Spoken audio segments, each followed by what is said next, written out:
The Lorcana reveals at the GAMA EXPO are absolute bangers. What's going on, everyone?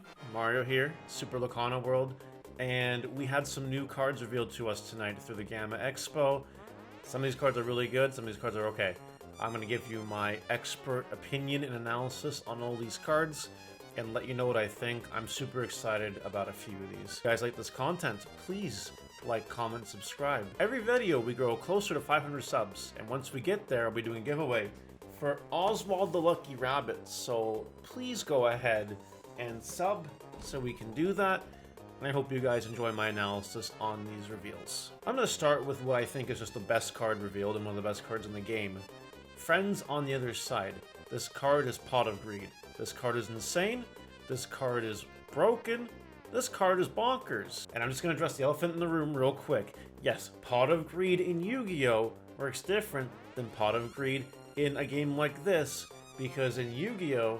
You don't have a resource system. Yes, you have one normal summon per turn, and you can't activate traps the turn you get them, but besides that, it's full free reign. Whereas with this game, you have to abide by the Inkwell laws. So yes, I do understand it's different, however, it doesn't diminish the extensive capabilities of this card. So, worst case scenario, it is a 3-cost draw 2. So it's divination from Magic. At worst. At best, though, it's a song, if you guys didn't notice. You can exert a character with 3 costs or more to play it for free, just like Pot of Greed. And I think that exerting a 3-cost character that might not be useful on a particular turn, something like, I don't know, Hercules, that wants to be exerted, just off the top of my head, and draw 2 cards for free is absurd. It's ludicrous. And I think this will be a staple in any decks of this ink, in my opinion. But I definitely do acknowledge that it's not going to be as broken as Pot of Greed in Yu-Gi-Oh! Because of the resource system. So before people in the comments type, oh no, I don't want to hear it, okay? Yes, I know, it's not going to be as crazy, but the fact that you can technically play it for free, if you choose to, is insane, and just drawing 2 cards anyway is still really powerful, especially in the first set of a card game. You know, that amount of draw power, I think is pretty good. So that's it for Friends on the Other Side. I think this is the best card revealed so far. We also get another Maleficent. Now we do have a Maleficent of this ink already, which is cool. It's nifty. This is a 3-cost sorceress that can be used as ink. A 2/2 that quests for 1 lore, and when you play this character, you may draw a card. This is just your typical on-play draw a card. I think every card game has this some ability, some capability.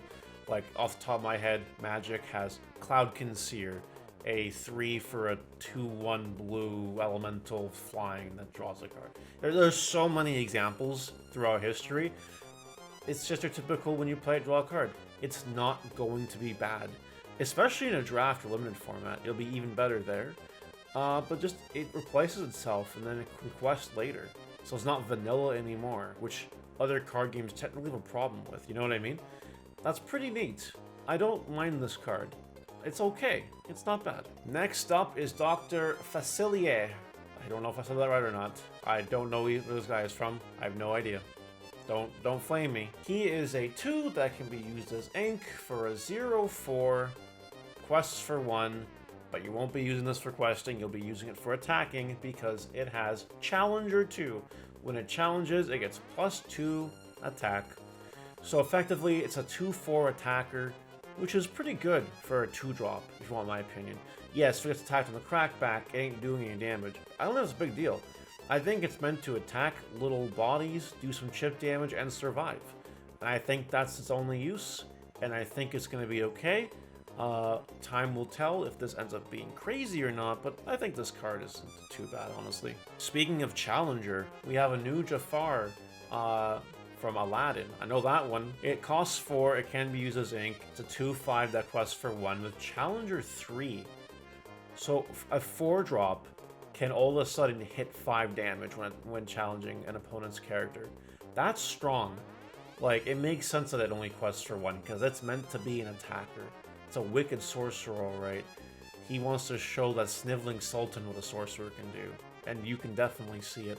I think this card will, again, be better in a draft format, but I can't deny that very possibly this sees play in the main format as well, because a 4 for a 5 attacker, you know, that clears big bodies. Like, I think that Ward Aurora, or the Protective Embrace Aurora, is one of the best cards, like, in the set, in the whole set so far.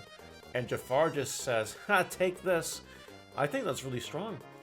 I do think Jafar will see some play, but in draft, I don't know if I'm talking about draft so much, but in draft it could be a menace.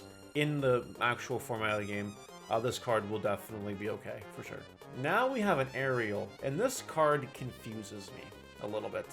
A 4 cost that can be used as ink, 3/4, quests for 2.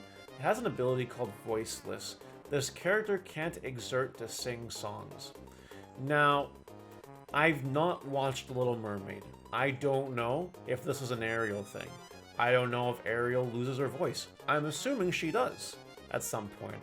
So I think what this reveals is some kind of Easter egg, which is really, really cool.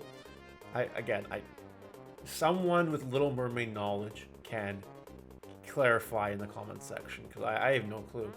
But I think we'll get an Ariel that's like, if this card can sing songs, do X. I think that'd be really cool. So I think this card has future potential, maybe on a shift or another action specifically for it, or an item. I don't know. It's just weird that they would give a card a liability like this. It's not. Card games give cards liabilities sometimes. Think of Yu-Gi-Oh! Think of things like Boar Soldier, Flash Assailant, and other sets. Magic has tons of examples. Pokemon has tons of examples. Those attacks that do damage to yourself, you know what I mean? Takedown, whatever. So, like, I'm not surprised we have a card with a liability. It's a weird liability, but, like, it can still quest for 2. It's a princess. It has Moana synergy. I'm sure it'll have Hero synergy and Storyborn synergy. I think this card is fine. I think the fact that they can't sing a song isn't the worst restriction in the world. And I just have a funny feeling that this will come back to us in some way, shape, or form. I believe the final reveal of the night goes to Maximus, this horse. I don't know where this horse is from. It's an ally, though. It's a 3 that can be used as ink for a 3/3, quest for 1, has an ability Horse Kick. When you play this character, chosen character gets -2 attack this turn. It's another, we've seen this one, it feels like a million times now. It's not been a million times, but we've seen this ability before. Looks like not just blue is going to have it, Sapphire's going to have it. And it looks like you just play this, you give something a little bit of a weakened attack, you attack it with something else, you survive. Good power play. And that's effectively what it is just a good power play. I think it might see a little bit of play in the game, but time will tell to truly identify how good abilities like this do end up being in Lorcana once the full set's released. That's it for the reveals. That's it. That's all we got. Hope you guys enjoyed the video. Let me know in the comment section what card is your favorite. Also, let me know if you agree or disagree. And with that, we will see you guys later. Take care. Bye.